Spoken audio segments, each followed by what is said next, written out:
So hello guys, today's video gagawa tayo ng sinumang, Ilocano sinumang or biko sa Tagalog. So ito lang naman yung aking ingredients Ayan sugar. Ayan, grated coconut. Kung meron kayo yung fresh, ay yung ganito yung buo.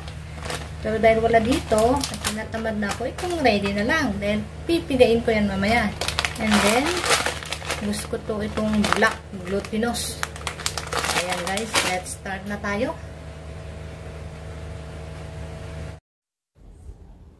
So ito na nga guys, ito na ang ating nyog. Ayan, binili ko na lang siya ng ready to pigana. Ayan, nilagay ko ito dito sa aking bowl.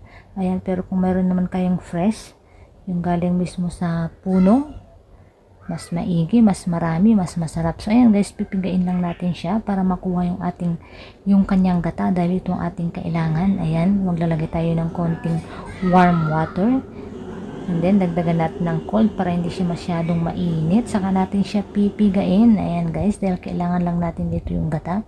Kung kinakailangan gawin natin ito ng 2 beses para makuha natin lahat yung gata, mas maigi. Ayan. So, ayan guys, piniga ko na lahat.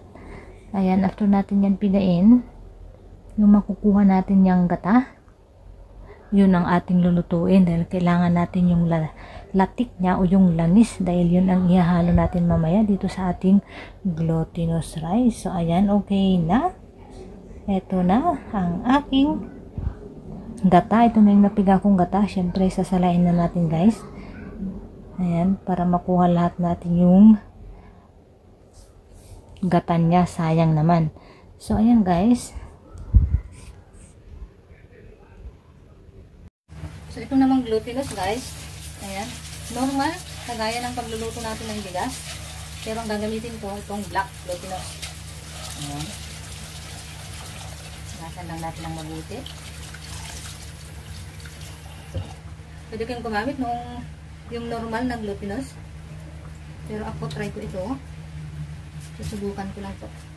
Ayan, okay na yan. Pero syempre, gawa kong 3 cups, babawasan ko yung tubig para hindi siya masyadong lanta mamaya. Ayan. Pwede ako magsukat. Kung sa atin hanggang dyan, ako babawasan ko hanggang dyan lang. So, ayan, okay na ito. Sasalang na natin. So, ayan guys, normal na iluluto na natin. Ayan, piliin natin yung rice.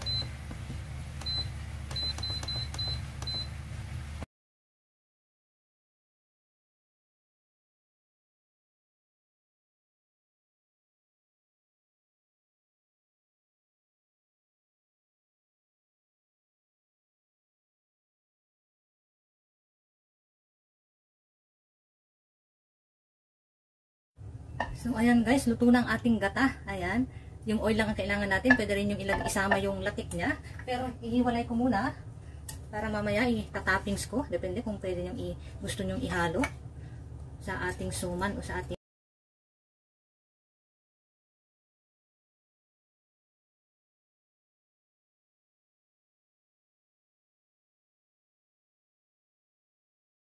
So, ayan guys, luto na ang aking glutinous rice. Ayan, halu-haluin lang natin para hindi siya, para magbuhag-hag. And then yung gata naman natin, maglalagay ako ng konting asukal. Ayan mas maganda kung ihalo ko na agad. Kunti muna para pag kulang mamaya magdadagdag tayo. Ayan, i-mix lang natin hanggang sa ma-mix ang mabuti.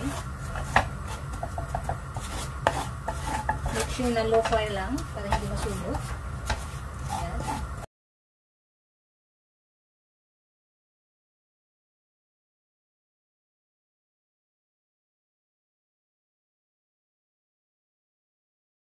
So ayan guys, pinaghalo na natin yung ating glutinous rice na syempre sinain muna natin.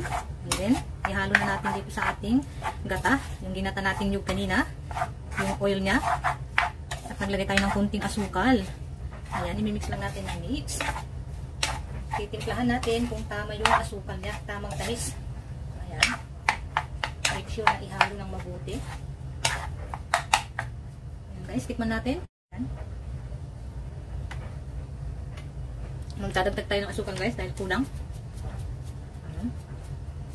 Kunti lang muna, paunti-unti para matansya natin kung yung tamis niya. Hindi naman masarap kung masyadong matamis.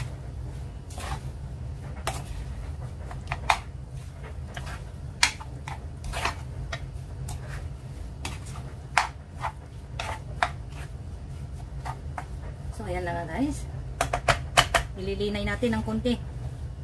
Linay ang tawag namin, yan. Bubuksan lang natin to, pero konti lang, low fire lang. So ayan guys.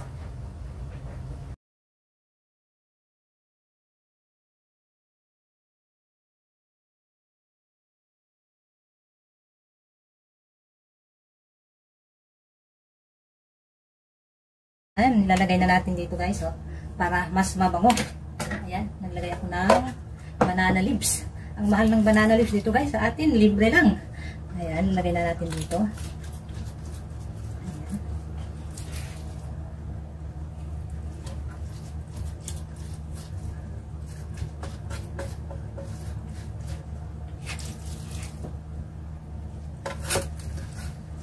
Para pag pinainit natin, tomorrow, kung sa susunod pang araw, ilalagay natin sa ref kung hindi natin mauubos para hindi masira. Tatanggalin na lang natin kasama yung dahon ng saging. And then, i-steam lang natin. O, diba? Mabilis lang.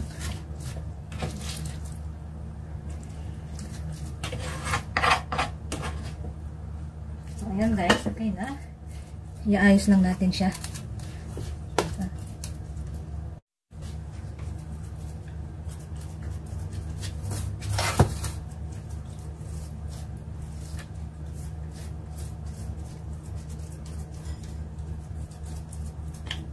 Ayan, kapag okay na, nalagay na natin yung ating latik. Ayan. Nalagay lang natin dyan sa ibabaw para magmukha naman siyang, o, diba, pang toppings.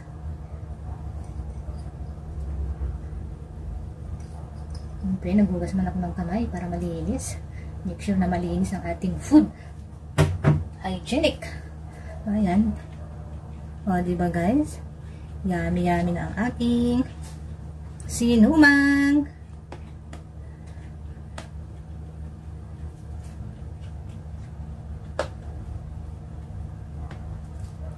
Oh, diba guys? Ito na ang aking ginawang sinumang Ilocano sinumang latik. Na nga guys, ang ating sinumang. Thank you guys for watching.